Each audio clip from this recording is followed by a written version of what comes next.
And anybody who's watching this on any of our reruns, whether that's on our Facebook page or that's through our YouTube channel or any of the other avenues where you might be able to get information from the Miale team, we want to introduce you guys to kind of real estate investing 101, really an introductory overview of the many different ways that you can invest in real estate and how you can use real estate as a tremendous wealth building opportunity, even inside of and particularly inside of events like the coronavirus. Like what does real estate investing look like right now? And that's a question that we've been fielding on a pretty regular basis. So I'm going to make a quick introduction for our panelists here today. And actually, I guess I'm going to give you guys an agenda really quick. So we're going to run through the multiple different ways that we can invest in real estate. We've got some experts with us. What are the top strategies for investing? Reasons why investing makes a lot of sense. Using multifamily as a primary means of investing, and then flipping houses, which is the other one that everybody's really interested in, is getting into flipping. And then, of course, the financial avenues that you can pursue when investing in real estate. All right, so our panelists today. So you've got myself. So my name's Matthew Miale. I am the founder of the Miale team at Keller Williams. So we are a traditional residential real estate team. We service buyers and sellers, but I really, this is really this is where I started my business, is in investing. I bought my first investment property in 1994. When I was just 19 years old. I bought that in the same town that I went to college in, which was Keene, New Hampshire. And I rented 4 rooms while I was going to college in order to help finance and pay for my college education. So from there, I went into multifamily predominantly. I've done some flipping. And so I bring a lot of passion to this topic because it really is what led me into the real estate business. We've also got Eric Babbitt with us. Eric is an investor. Eric's done a bunch of flipping houses. Eric is also one of the top realtors on the Miale team. So another great resource for our conversation today. Rob Makas, Rob has been in real estate longer than anybody on this call. He started in 1980, what? 81? Yeah, 80 something, right? So Rob's been in the real estate business for a really long time. And Rob is also the owner of Flip It Good, Flip It Real Good, which is a local real estate flip company and who are really prolific in their production of new renovated properties in the market, which is a huge need that we have, particularly in a low inventory market like we're in. And we have Ian Cohen, and Ian is one of the principals at Pinnacle Financial Services, which is a lending company specializing in real estate investment lending. So we've got a really solid group of people, and we're going to jump right into it. So I gave you guys a little bit of background. I've been in and around real estate since I was 19 years old. I really made a jump in 2003. After I had gone to college, I worked in advertising for a while, and then I jumped right back into real estate investing. And in 2003, I bought my first 3-family property in West Hartford, Connecticut. I parlayed that one property into a portfolio of 42 apartments between the West End of Hartford and West Hartford in a period of about 5 years. So I've just seen just about everything you could possibly see inside of the residential rental business, as well as acquisition of multifamilies. In addition to that, I have probably coached at least 50 people through the purchase and acquisition and sale of multiple multifamily properties, and some folks that I'm really proud who now have really prolific 18 to 25 unit portfolios that they've built under the guidance that I've given them. So again, a really very, very tied to this investment business as part of what we do here at the Miale team to empower people. So we're going to cover really quickly. And guys, I want to ask that Eric, Ian, Rob, as we go through these, I'd love to hear your thoughts on it. 6 primary reasons that we invest in property. So the best thing that I ever heard when I was younger was, if you want to make $1 million, go out and buy $1 million worth of real estate, borrow 80% of it, and let someone else pay it off. And in 30 years, you'll have $1 million. It seemed like the most tried and true, easiest way to accumulate wealth. And that just made a lot of sense to me. Like, wait, I can borrow the money and then someone else can pay that loan off. And all I have to do is be the guy that owns it and runs it. And then at the end of it, I get to keep all of the asset value. So that is probably the primary reason that people really see value in investing in long term and to buy in and hold. Because when you really think about doing the math, that's the leverage piece. You can buy a property that's worth $400,000 and you get to keep all the upside on that property, whether it's worth 600,000, 800,000, whatever that property is eventually worth on the day that you decide to sell it, you get to keep all the upside. And if you buy that property for $400,000, you might have to put a down payment of your own cash. Maybe it's 20% at the worst case scenario if you're not going to live in it. So you put $80,000 in. And then if you pay that mortgage off, by the time you sell it, you took $80,000 and turned it into $400,000. You can't do that with any other investment vehicle. No one's going to lend you money to invest in the stock market. No one's going to give you, if I went to somebody and said, hey, if I went to a bank and told them that I wanted to invest $400,000 in the stock market, and I only had 80, they would say, well, good luck. You're going to have to invest the 80, not the 400. So I wouldn't get to take advantage of the upside opportunity that exists with that. So real estate is the most leveraged opportunity for wealth building. There really is no other asset class out there that you can invest in and create that much upside with that little risk. In addition to that, there are tremendous tax benefits to owning real estate. It's one of the reasons why you've all heard, right, the classic, the rich get richer. The reason is what rich people have figured out is that owning assets gives you the most advantageous tax benefits. So we are often brought into into the world thinking that our salary is the thing we ought to be focused on, that we need to just make more money. But the reality is what we really need to do is we need to own more stuff, because the more stuff you own, the less taxes you pay. And all legal. None of this is not legal. This is all absolutely part of the tax code. And it's designed to help create opportunities for other people. People who own lots of stuff often create lots of jobs. They create housing, and all of that is good for the economy. And so the tax code is written to incentivize people to go out and buy more stuff and own more stuff, because you get to not pay taxes on it. So that is another tremendous upside of investing in real estate. So when you get your paycheck from your job, whatever that paycheck says on it, most of the time you have to pay taxes on the entire amount that you got paid. In real estate, it doesn't work that way. There's all these things that get layered into the income that you make that mean that you don't have to pay taxes on all the money that you make through real estate investing. In addition to that, real estate investing can offer a ton of upside through extra income.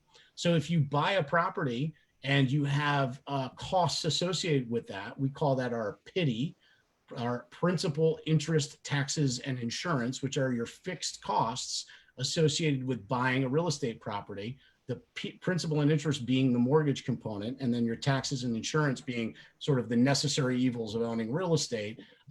If that cost is a fixed cost, but your rental income exceeds how much that costs, that becomes a net profit to you. That is extra income that comes out of just simply owning the property. We call that, in this business, we call that cash flow. In addition to that, a lot of people need a nice place to live. And I talked a little bit about this with Rob Makas. So one of the things that we're really experiencing right now, inside of the COVID-19 pandemic, is a shortage of housing.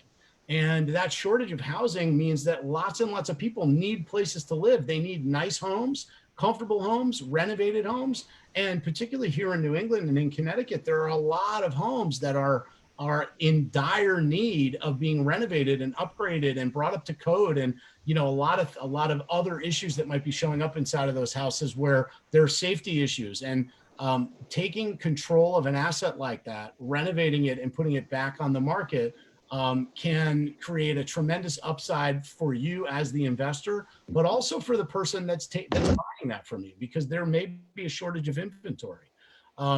one of the things that I hear, and this says retirement plan, but in addition to that, this can be utilized. Owning real estate can be used for college savings. I have many clients over the years that would buy real estate as soon as they had a child, and the plan would be to put that real estate, to have that paid off by the time their child went to college.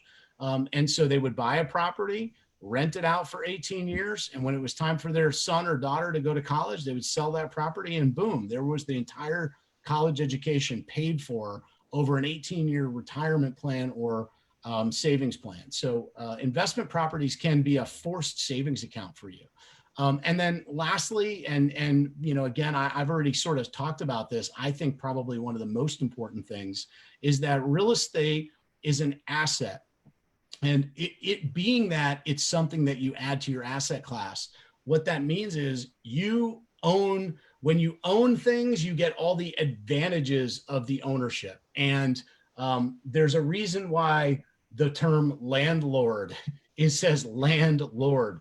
Because if you literally go back to the age of fiefdoms, right, it was the people that owned the land that lorded over the land.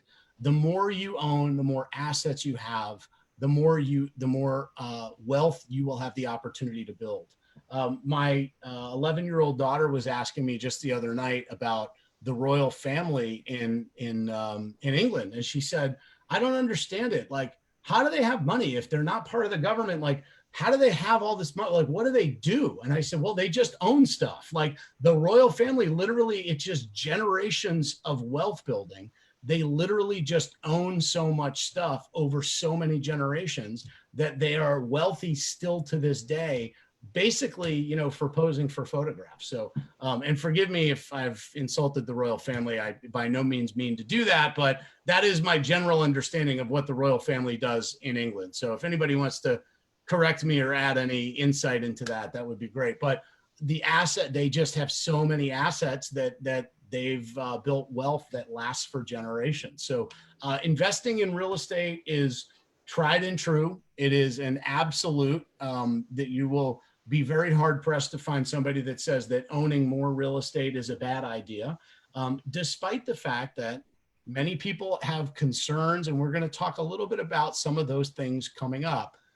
You know, fear about the market fluctuations, fear about overpaying. Lots of those things can be mitigated, especially when you work with a team of professionals like the folks we have here. So with that said, I want to start with what I actually think, you know, was it was what I started with. It was multifamily property. It was rental property. And Eric, who is joining us here, is really an absolute expert on this. So Eric, tell us a little bit about yourself. What's your background in investing? How did you get started?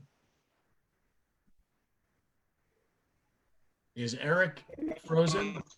You're pausing a little there, Matt, I think. Yeah, guys, thanks for that. I've been a landlord for about 19 years.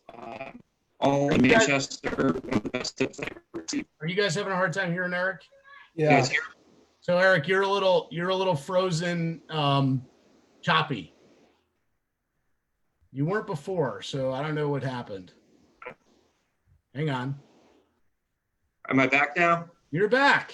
Yes. Yeah, that's the Zoom trick. Shut off your video. So, okay. Yeah, sorry about that, guys. My name's Eric Babbitt. I've been a landlord for about 19 years, strictly in the town of Manchester.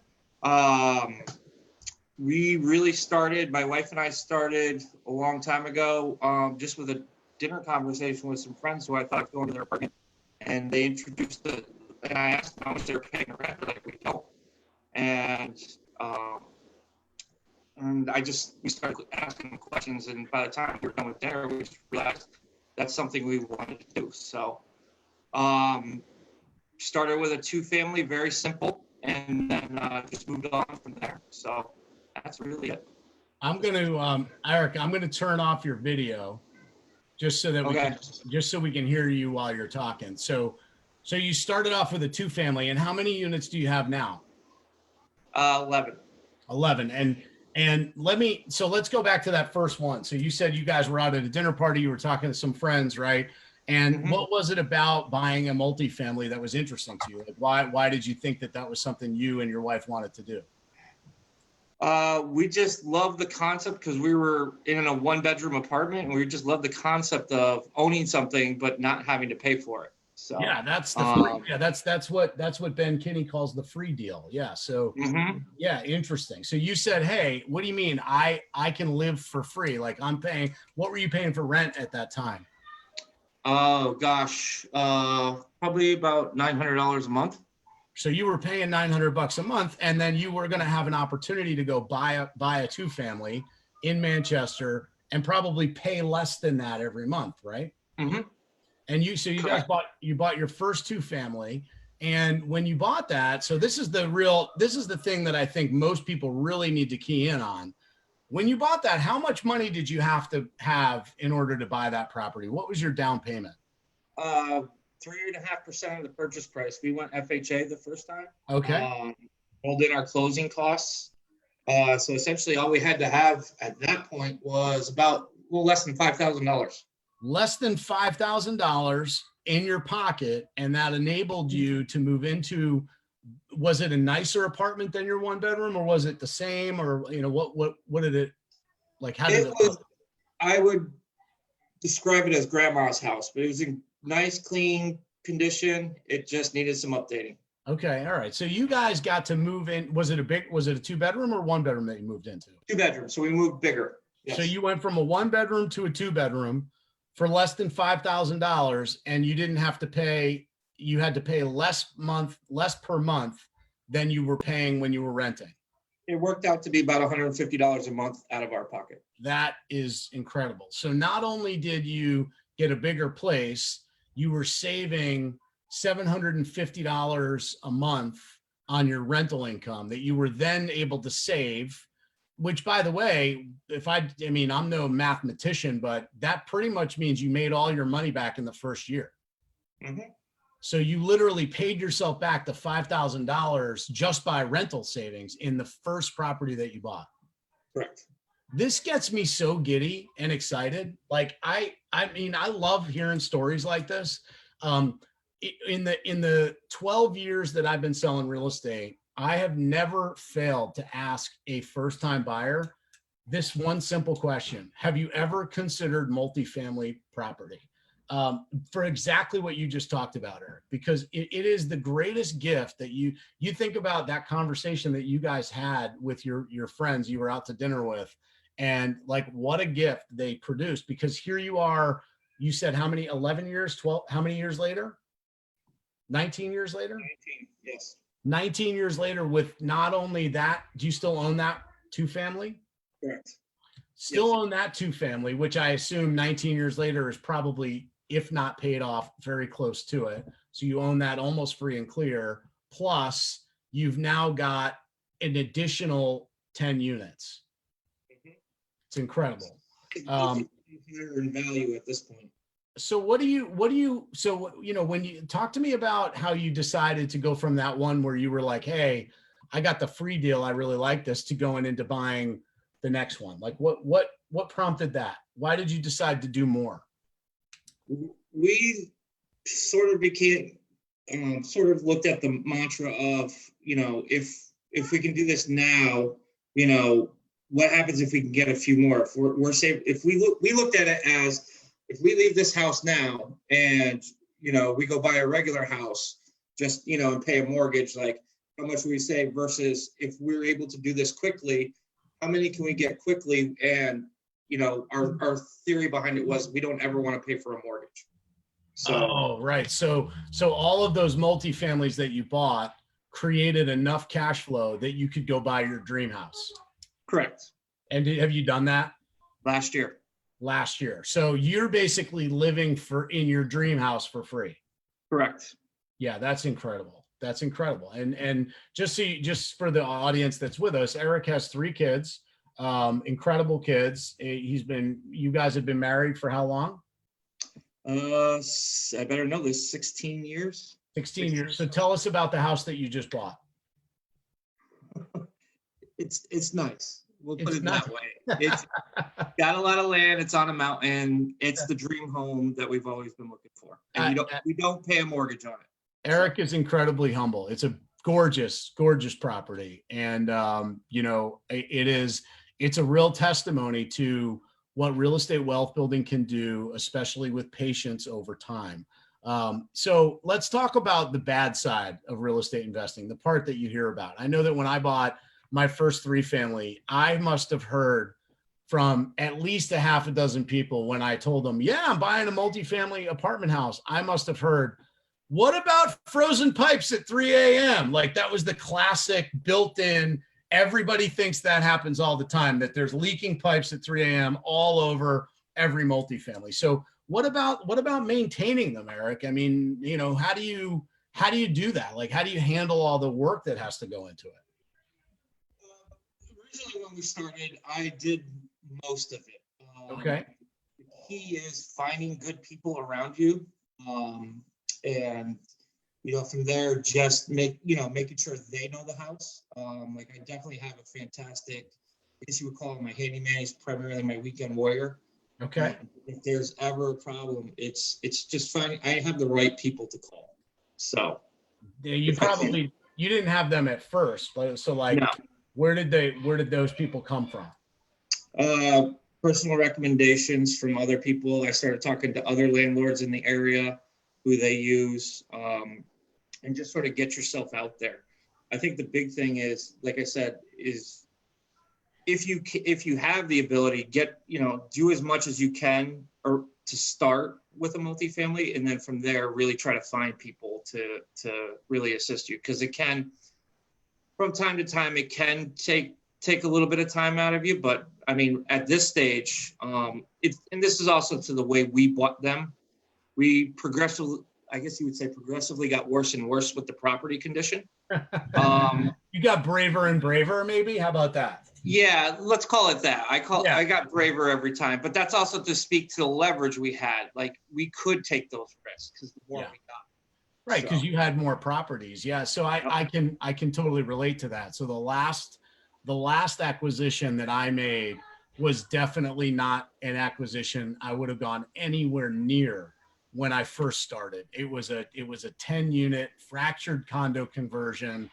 Half the units were condos, half the units were apartments. Very complicated in a kind of a rough part of town. But I had the confidence that I could go in because I had done it and rework that package and rework that building and do all of the stuff that was involved. So I get it. It was like an advanced deal, right? So basically, as you bought more, you got into more and more advanced opportunities. Correct.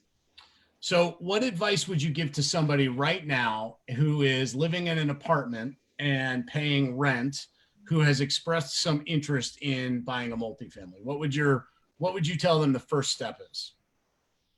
I think the big thing is just really identify, how long you want to be involved in this. Like for us, we're essentially lifers. Like we know and you talked about using it as retirement. We thought about retirement. We know one of them is going to be towards a college fund. Like, we just know we're going to be utilizing these properties now, in a few more years for different things. They're not just going to be, cash. They're just not going to be cash in our pocket anymore. They're going to be utilized for stuff. But what I would tell people is figure out what you really want out of it. For us, it was cash flow. Yeah. You could develop equity in a short period of time if you, like I said, get braver and braver. But really just figure out, how you want to approach it is, I got so many thoughts running through my head, like to tell people. I think the biggest thing is just figure out how long you want to be in it for. Yeah. Smart. So and on the heels of that, like exact same point, I always tell people the first thing you want to figure out is if you're going to buy a multifamily in order to live in it, like you really do want to test it. So a lot of times people are very aggressive about what they think they want to do until they get into the business. Because it's not all sunshine, rainbows, and unicorns either. I mean, there are some messy parts to the business that are not fun. I'll never forget on my 30th birthday, I turned 30. And I woke up, and that morning at 7:45 in the morning, I got a phone call from one of my tenants. The toilet was leaking all over the floor. Couldn't get a plumber out there fast enough. So the first thing I had to do is 30th birthday, pack my tools in the truck, drive over and put my head underneath the toilet for the first 2 hours of the day. That was a way. And I remember sitting there saying, I will not want to do this on my 40th birthday. Like, I don't care what happens in the next decade, but whatever it is, I need to be able to make sure this doesn't happen again. But, you know, you learn those lessons as you go through it and you figure out, and, you know, it's obviously that's the stuff that you have to be willing to embrace that as a learning opportunity. I think the number one thing that people need to figure out is if you want to be a landlord or if you just want to own one single property, there's nothing wrong with either one.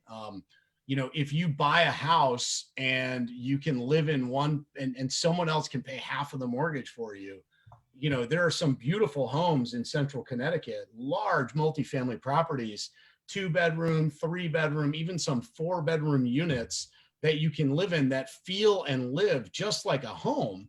And yet they're attached to another apartment where someone else is going to pay off half the mortgage for you, or pay your mortgage off twice as fast. Again, building asset value and equity value is just tremendous for long-term wealth building. So yeah, I love that. What other piece of advice, Eric? One last thing. What would you tell somebody who's thinking that this is the time or this is the year for them? What should they know? Really just kind of figure out, you know, price point and talk to somebody about numbers. I mean, for us, it was always cash flow. Yeah. You know, in terms of how much, you know, get an idea of, you know, there's huge value shifts in how much a multifamily is. Like, you can pick one up for 120,000, or you can pick one up for 300,000. It's just, you need to know the numbers around it. Like for us, like I said, it was strictly cash flow. So you were, yeah, that's a great point, Eric, is that, you know, you can buy a property that suits your lifestyle, but doesn't financially make sense, meaning an investment property, or you can go purely for cash flow. And for most multifamily first-time buyers, it really is a combination of both. Should they be, you know, it's a combination of where do you want to live and what do you want this asset to do for you? So I think that's awesome. My last piece of advice for anybody out there, if you're thinking about this, the number one thing you can do is go find a real estate agent, somebody like Eric, who does this not only for himself, but also as a professional coach and guide, and plug into somebody like that, hire him to help you find the right property. He is not only somebody who theoretically understands it, he has walked the walk, he has lived it, he's got every resource in the world. I mean, honestly, I did not buy my first investment property with a great real estate agent. And because of that, I had to do a lot of the heavy lifting on my own. Had I had an agent like myself or like Eric, I feel like I would have been, you know, another 50 yards down the field on day one. So I would say the best thing to do is make sure that you find yourself a really, really good advocate to help talk you through that. So awesome. So all right. So let me move on here. So the other thing, and then this is like really, again, I'm going to turn your video back on, Eric, because without you talking, it's fine. I think we can actually see you.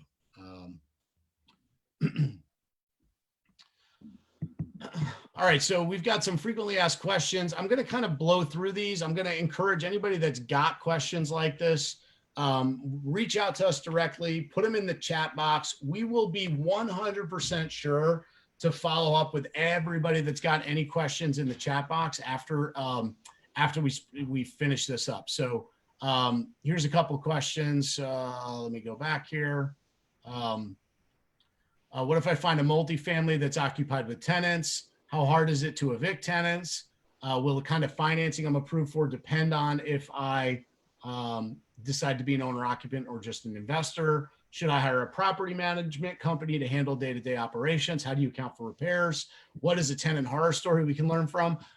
Everybody on this call can address all of those questions. So I'm gonna encourage you, if you have some of those questions, reach out to us just in the interest of time, because I really do want to hear from Ian and from Rob. I'm going to move on through the presentation, and we can probably go revisit some of these. So, so with that said, let's talk about finding money. So Ian, you join us today, and really with what I consider, and I preface this, Ian is at what in the real estate space is really the pinnacle of real estate investing, because Ian's got the money, right? So most people that get started, right, what we're doing is we're trying to create assets so that at some point we have the money. But Ian runs a company called Pinnacle Financial Services. And Ian, I don't want to butcher this. You tell us what is it you do? Tell us how your company started, a little bit of backstory, kind of what it is that you guys do, what you look for. Sure. Yeah. First of all, thanks for having me on. It's good to be here. So we're a private real estate lending company, small family-owned business. I started this company with my father back in 2005 is when we implemented our current lending strategy. And basically what we've really focused on over the past 15 plus years is working with experienced real estate investors here in Connecticut, more recently up in the Western Mass market, looking for either residential flip projects or buy and hold projects. And it's been a very interesting business for us. Obviously, over the last 15 years, we've seen some different markets through, the financial crisis back in '08, and now bringing us into the COVID crisis. The COVID crisis. Yeah. So, been a really interesting business, and we've had the pleasure of working with a lot of great real estate investors throughout the entire state of Connecticut. So, so when you do some kind of like different analysis, right? So, an investor would come to you and say, I've got an opportunity. And I believe this is an opportunity. And then unlike a traditional bank, right? So why does somebody go to you instead of a traditional bank? I think that's really the key, right? Like, yeah, why not just go to Bank of America, like, and get their money? Why do people borrow from you? Yeah, absolutely. And we get that a lot. And there's really one main reason is banks generally don't want to get involved with these types of loans. A lot of the loans we provide are on assets that are distressed, uninhabitable. They don't have kitchens, heating systems, you name it, there's issues. Banks don't want to necessarily get involved with those projects, especially on a short-term basis where the majority of our loans are repaid within an average of 6 months or so. And the timing in which a conventional bank is going to be able to get something done is huge. I mean, if you've ever gone to the bank and tried to get a loan, you know that you can count on a 30 to 60 day turn time if everything's going relatively smooth. Where when you come to someone like us, a private lender, a hard money lender, whatever you want to call it, it's going to be more like a week. So the timing is a significant factor as far as the differentiating factors.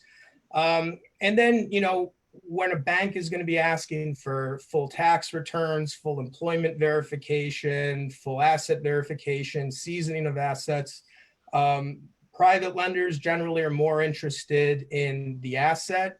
Us particularly, we're not interested in borrowers' income support. We don't need to see tax returns. We're more interested in credit, experience, and liquidity. That's really what we do in terms of underwriting our borrowers. It's fascinating. I mean, it's a tremendous business, and I actually think, as a real estate agent and somebody that lives inside a very unique business, right? Real estate is a unique business. The way real estate agents are paid, you've got an audience just inside of real estate agents of very, very experienced people whose incomes don't fit the traditional box that a bank would look for. No one who's a real estate agent out of 1.7 million licensed realtors in the country, none of those people have W-2 income, right? We are all 1099 independent contractors, which means you might make 80% of your income 6 months out of the year and 20% the other 6 months. So, your analysis, where I liked how you sort of framed that, you're looking at the experience, the asset, right, which is what you're lending on, because ultimately as the bank, that's what you would take back if for some reason you didn't get paid back, right? And then the project viability, I imagine, right? Is that? Yeah, absolutely. I mean, take it a step further. Say you're an experienced, active real estate agent, and you're also flipping houses. and maybe have some rental income. Still, it could be difficult to verify income at a bank because you're sporadically selling homes and, Oh, yeah. deposit comes of money. You're taking all the write-offs you can get, which, as you mentioned earlier, is just a huge perk of being in the business. Yeah. So yeah, it can always be challenging to fully verify It's a income. really, yeah, I mean, it is an interesting thing. And more often than not, real estate investors run into this, not just investors, but, real estate agents, investors, even even doctors that own their own businesses run into the same challenge, is that, you're encouraged from a taxation standpoint to write off everything that you possibly can, because what that looks like is saving money because you're not paying the IRS. But to a traditional bank, they look at that and say, you don't make any money. You may have $1 million pass through your business and have tons of assets and cash value. But if you can't prove that every 2 weeks the same amount of money shows up in your bank account, the traditional banks don't want anything to do with it. So absolutely, and it can be a difficult balancing act for a lot of people to show enough where you can go to a bank and obtain conventional financing, but still taking advantages of the tax code.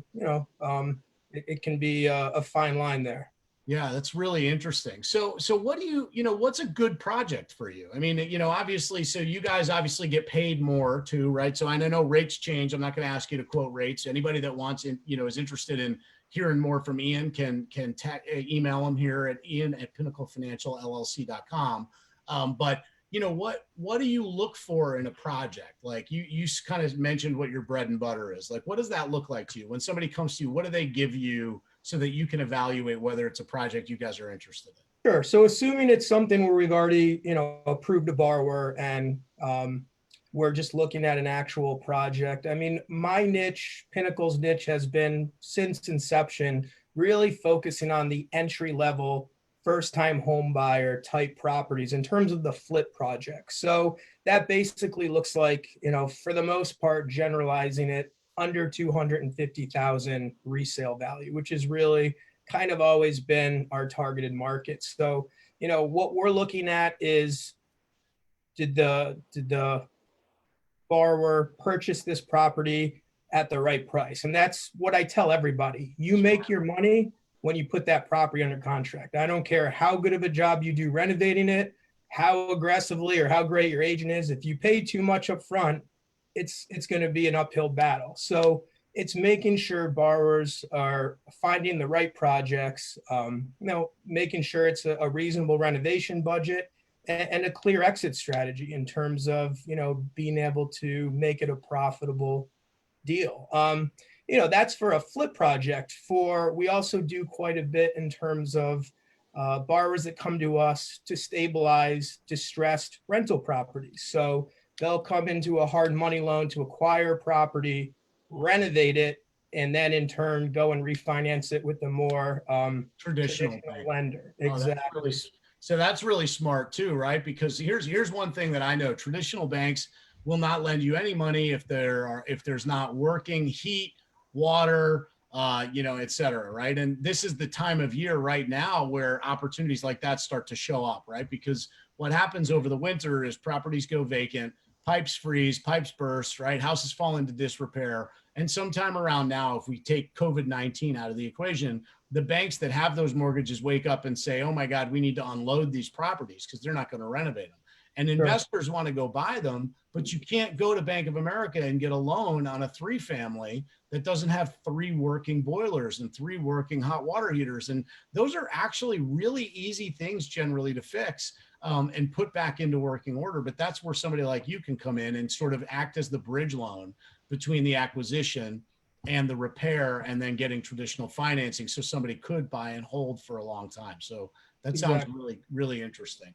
So go ahead, Ian. I'm sorry, I didn't mean to cut you off. No. What kind of advice would you give to a first-time buyer or somebody that's getting into the investment business? If from the money side of things, what's the best avenue that somebody should take if they're thinking about buying their first investment property? Well, so just to back it up, I think in general, for anyone getting ready to dive into the real estate market, it's essential to surround yourself with a solid team. And that starts from the lender, the realtor, If it needs some work, you need to find a good contractor. If it's going to be a buy and hold and you don't want to deal with those, phone calls on your 30th birthday, then maybe you have, a property management company help out, and depending on how much you want to scale it. So, that's really crucial. It's finding the team that you can rely on, are experts within the market in which you intend to operate. I think that's critical. For a lending side, it's really determining what your goal is. You spoke earlier about potentially finding, example, hypothetically, you buy a 3-family, occupy one of the units. It's a great way to live for free, build up some bankroll, go into your next project. If that's the strategy, you're going to be somewhat limited with your options because you're not going to be able to deal with someone like Pinnacle. Pinnacle is not licensed, and most hard money lenders are not licensed to deal with owner occupants. And in that scenario, that would be an owner occupied property. So you're going to be looking at more traditional means of financing for that scenario. If you're looking to purchase a true investment property where it's non-owner occupant, business use, hard money is an option. And like I alluded to earlier, there's a couple big differentiating factors between a private or hard money lender versus a conventional. It's the speed, it's the ease, and it's just knowing that it can get done in a time frame, so. I think that's great. I think that's great advice. Yeah, great advice. And I think, for those amateur investors out there, those folks that are saying, hey, I'd really like to get started in this, this group here is a great place to start as far as anybody that you want to talk to somebody, pick their brain. I can tell you from personal experience, Ian and I have had a multitude of conversations over the years. Rob, Eric, any one of us that's on this call would be happy to take a call, give you some coaching, give you some guidance, point you in the right direction. And that really does speak to, I go back to my first experience, having a great advocate to take you through the process and some coaches and counselors who've walked the walk is going to really put you way further down the line. So, Ian, thanks for answering. I know you've got a hard stop at 6 o'clock. So if you've got to jump off, that's totally fine. We may run a little bit over, but feel free to jump in, especially as we take it to our next guest here. So Rob Makas, Rob is a realtor extraordinaire with the team, but also the owner of Flip It Real Good. So Rob, again, before I go in and give your bio, you tell us, tell us a little bit about yourself. Tell us how you came here. What do we need to know? So I came right out of high school. I went into community college and I took a real estate course and said, I'm going to do this. I think I was a little bit turned on by Donald Trump's book too. So, okay. So I went into real estate and I knew nothing. I was 19 when I started. I did a lot of farming. I did a lot of circle prospecting, and anybody in the business knows what that is. But I learned a ton. I really loved it, but I was young and I went into other things, and here I am. Really always enjoyed the investor aspect of it. So, anybody knows me knows that I like to just jump in. So that's what we did. Rebecca and I, my wife, she's also a full-time real estate agent, and she's totally different. I call her charging. She's corporate, so she's like the yin to my yang. So we about 5 years ago grabbed a HUD property, and that was a full renovation. I think it was a really good way to start because we had to do everything. New heating system, new electric, new plumbing. So that was a flip that you bought. That was a flip. And was that your first foray into investing? So you were a realtor for how many years were you a realtor before you got your first investment? 8 to 10 years. Okay. And then so 5 years ago, you guys jumped in, you got a HUD property. How much did you pay for it?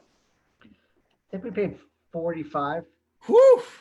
You could put that on a credit card. That's amazing, right? We probably did. Yeah. All right.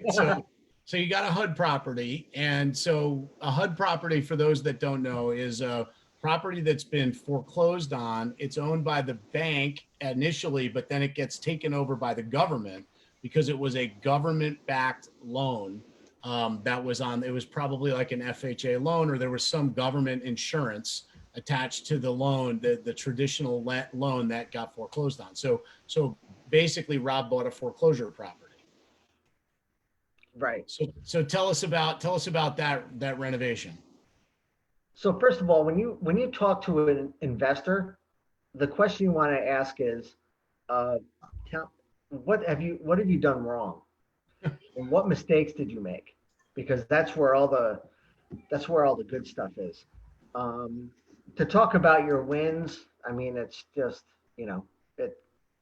there's not that much information there. It's like, oh, I just did it all right. But so on this one, we did a lot of stuff wrong, and we learned a lot. First of all, there's a big difference between sheetrock and, I mean, lath and plaster, right? Right. Have you had experience with that, guys? Yeah. Every property I ever owned had plaster and lath. You're in West Hartford, so yeah. That's because I'm in Central Connecticut, and everything I ever bought was built prior to 1950. Right. Yeah. So getting electric up to the second floor, Right. just, you got a new sheetrock now. Right. So there's no way around it. So yeah, we did everything there. And one thing that we did wrong, and this is a big real estate no-no, we allowed the person buying the property to move in before we closed.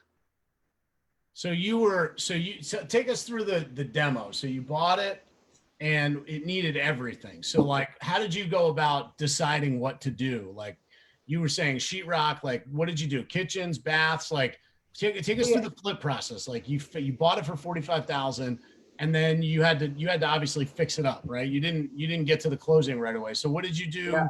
What did you do in between before you let the person move in before closing? What did you guys have to do? Like, yeah, I'm jumping around a little bit. So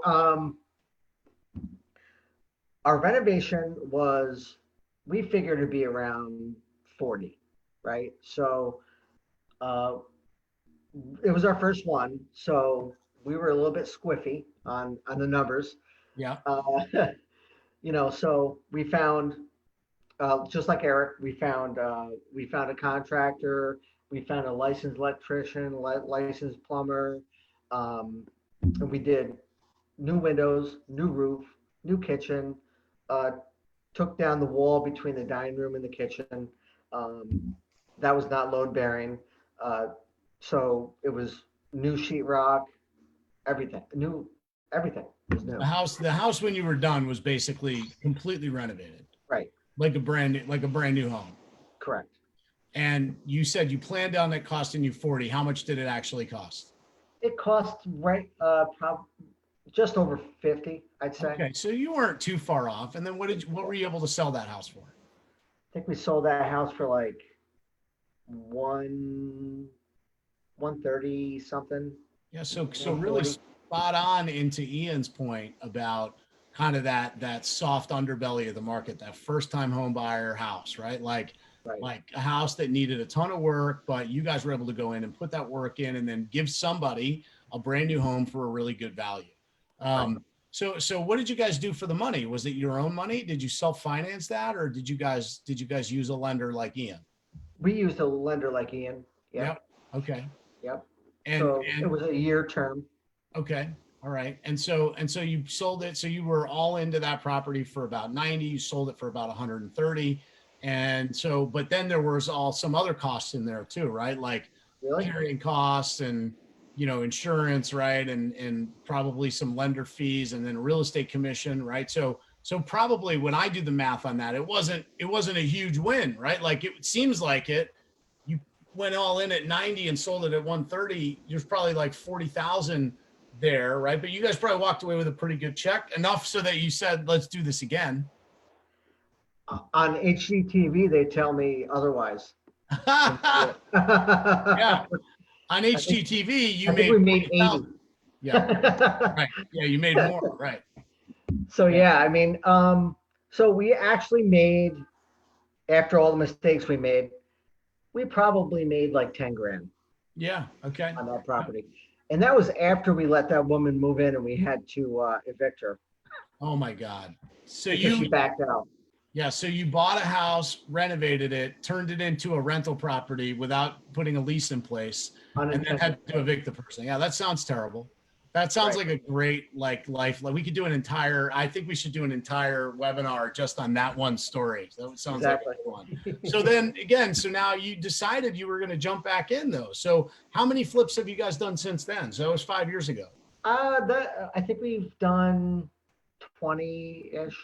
So around that's a lot. So, now like what's your tell us about your most recent one compared to the first one. How did that one come to fruition? How did you find it?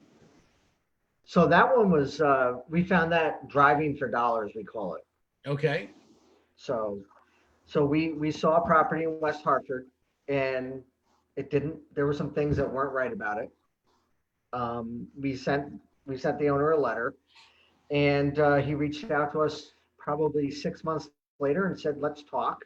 So we went over there and it was the craziest thing I've ever seen. When I walked, the house it's a brick cape. It's beautiful in a great area. And we walked in and there was, I don't know, there was nothing there. Everything was gone. The walls were down. It was just an empty home. Yeah, it was, yeah. So we worked, he was in the process of just opening it up and it was going to be like a New York City style, open concept. I mean, Yep. really open. And he was going to have, all brick walls on the exterior and in the interior, all the plumb, everything was exposed. So he had a vision that he couldn't fulfill. Right. Yeah. Yeah.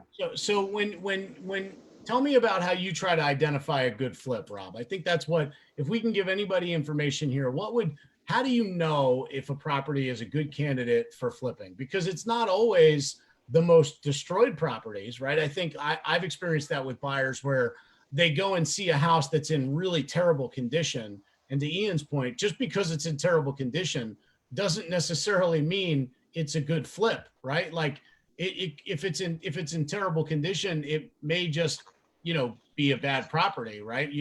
What makes it a good flip is what you pay for it, right? Yeah, it always comes right back down to the numbers. Like Ian said, it's in the buy. You have to buy it right. And, Ian and I use the same formula. We know within 3 seconds if it's a good deal or not. I call Ian and say, hey, Ian, I have a deal. I'll shoot you the address. I'll tell you, you have to come up with the ARV, which is the after repair value. That's where you really need a real estate agent. And tell me about that. How do you arrive at the ARV? So what I do is I just do a competitive market analysis on it. Okay. And I try to find 3 properties that I've sold within a quarter mile or a half mile of that property within the last 3 months. Okay. In a perfect world, the houses were flipped or they're in excellent condition. So you're looking for houses that have been flipped or really, really renovated in order to establish what your top end ARV value, so your after renovation value is. Right. And anybody can do that. The added component is where's the market going? Yeah. Right. So, over the last few years, it's been pretty stable. So it's pretty easy. Yeah, I think that's it. That's a really, really valid point. So like the right time to, you can always buy.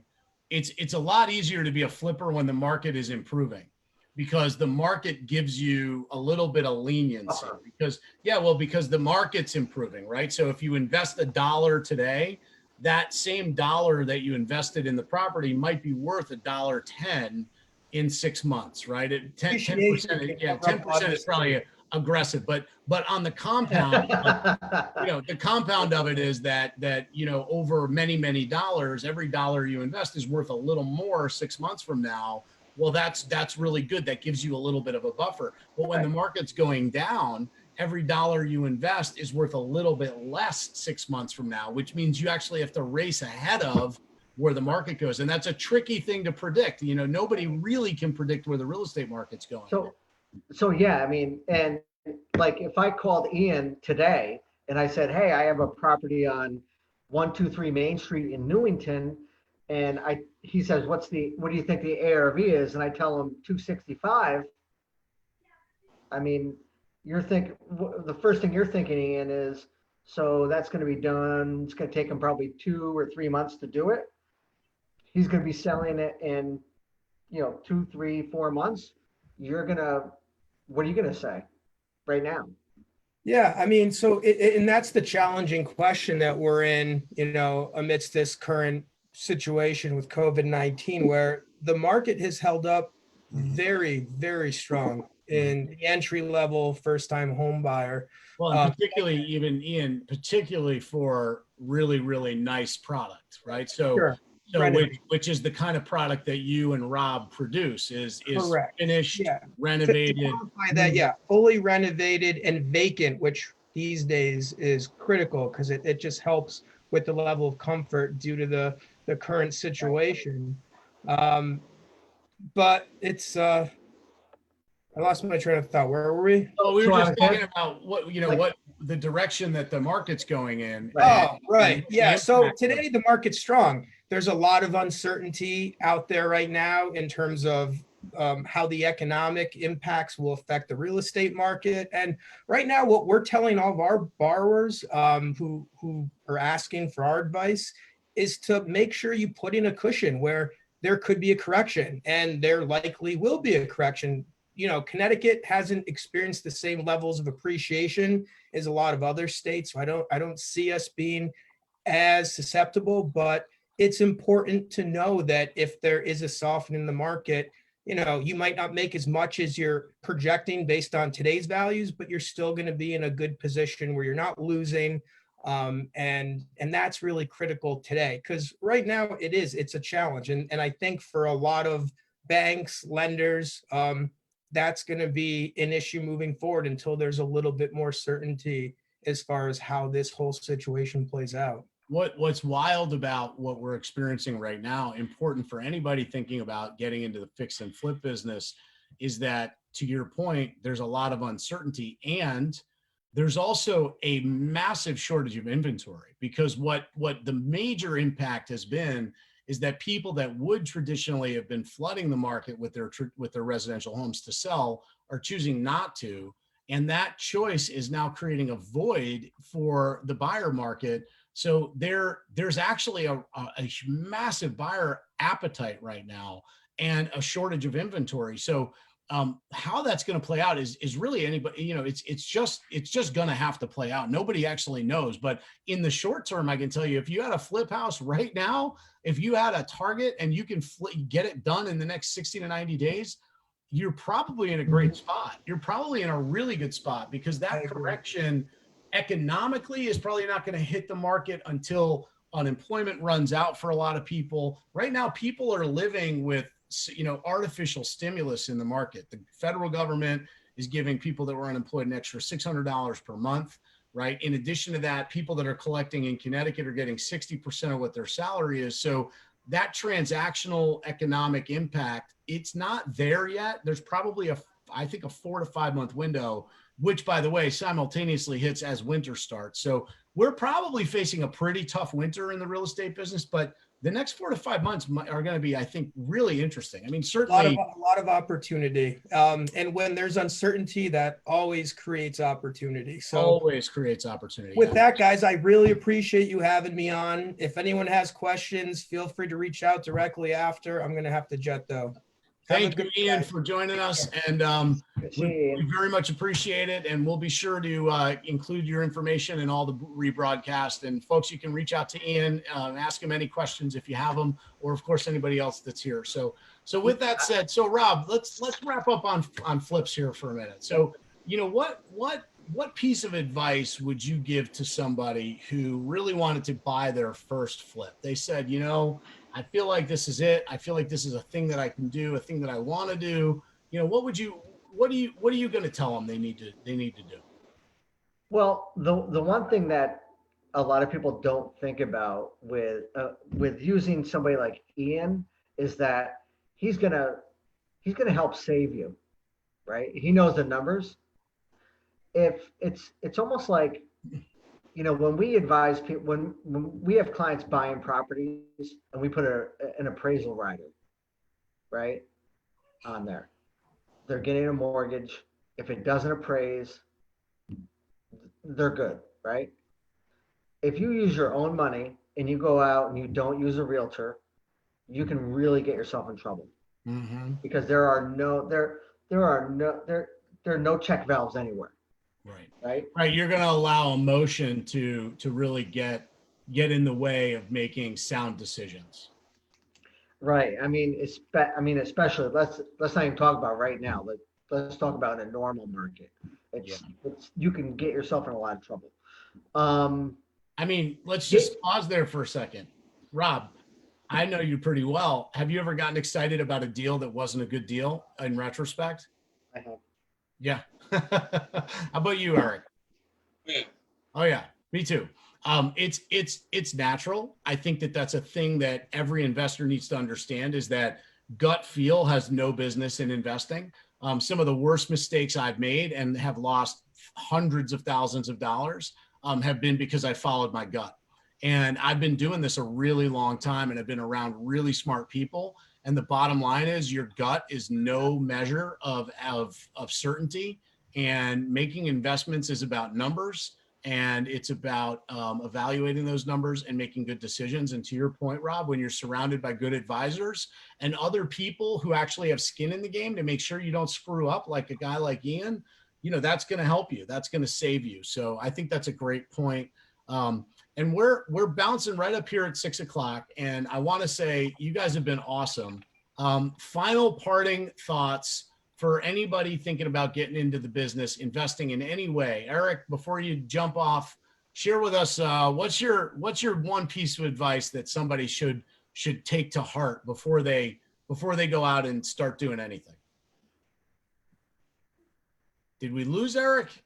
He wants. You're still with us? All right. Technical difficulties.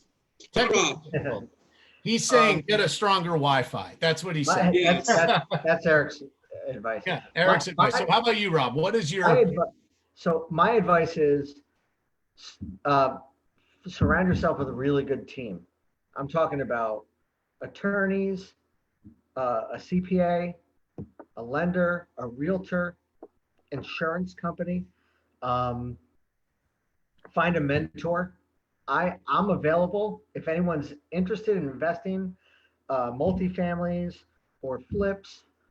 Even if you're just thinking about it, we can Zoom.